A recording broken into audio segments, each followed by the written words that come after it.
بسم اللہ الرحمن الرحیم۔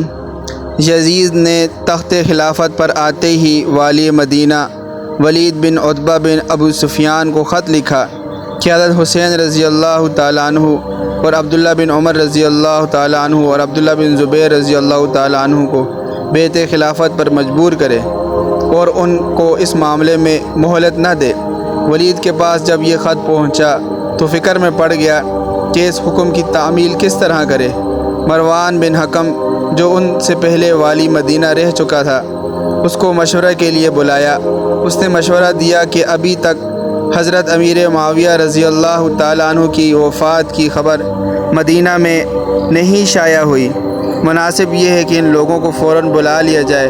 اگر وہ یزید کے لیے بیعت کر لیں تو مقصد حاصل ہے، ورنہ سب کو وہیں قتل کر دیا جائے۔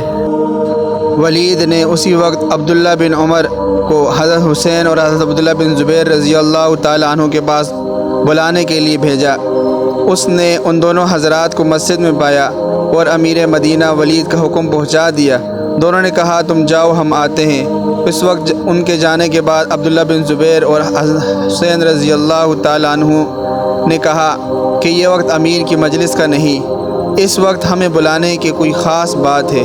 حضرت حسین رضی اللہ تعالیٰ عنہ اپنی ذکاوت سے پوری بات سمجھ گئے تھے۔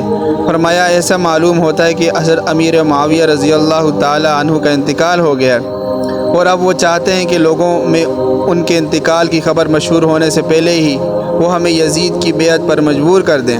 عبداللہ بن زبیر رضی اللہ تعالیٰ عنہ نے بھی ان کی رائے سے اتفاق کیا اور کہا کہ پھر آپ کیا رائے دیتے ہیں؟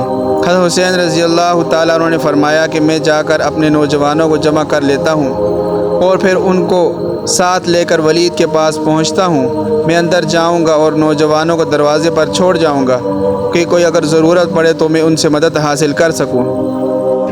جب حضرت حسین رضی اللہ تعالیٰ عنہ ولید کے پاس پہنچے تو ولید نے یزید کا خط حضرت حسین رضی اللہ تعالیٰ عنہ کے سامنے رکھ دیا، جس میں حضرت امیر معاویہ رضی اللہ تعالیٰ عنہ کی وفات کی خبر اور اپنی بیعت کا تقاضا تھا۔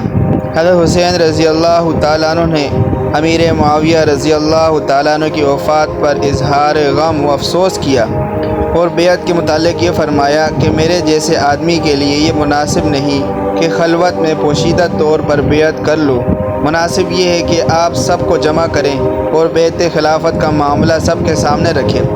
اس وقت میں حاضر ہوں گا، جو کچھ ہوگا سب کے سامنے ہو جائے گا۔ ولید ایک عافیت پسند انسان تھا۔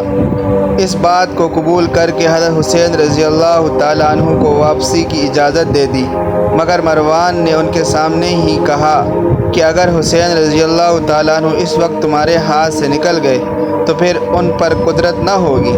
میرا خیال یہ ہے کہ آپ ان کو روک لیں اور جب تک بیعت نہ کریں جانے نہ دیں، ورنہ قتل کر دیں۔ اب اگر یہ لوگ جدا ہو گئے تو ان پر کبھی قابو نہیں پائے گا، یہاں تک کہ تیرے اور ان کے مابین جنگ کے ذریعے لاشوں کا انبار نہ ہو جائے۔ حضرت حسین رضی اللہ تعالیٰ عنہ نے مروان کو سخت جواب دیا کہ تو کون ہوتا ہے جو ہمیں قتل کرائے؟ یہی وہ مروان ہے کہ جس کی حضرت علی رضی اللہ تعالیٰ عنہ نے جنگ جمل میں جان بخشی تھی۔ مروان نے ولید کو ملامت کی کہ تو نے موقع ضائع کر دیا۔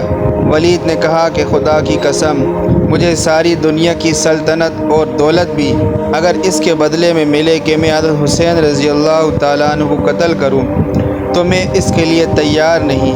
قیامت کے روز حضرت حسین رضی اللہ تعالیٰ عنہ کے خون کا مطالبہ جس کی گردن پر ہو وہ نجات نہیں پا سکتا۔ تبارك الذي نزل الفرقان على عبده ليكون للعالمين نذيرا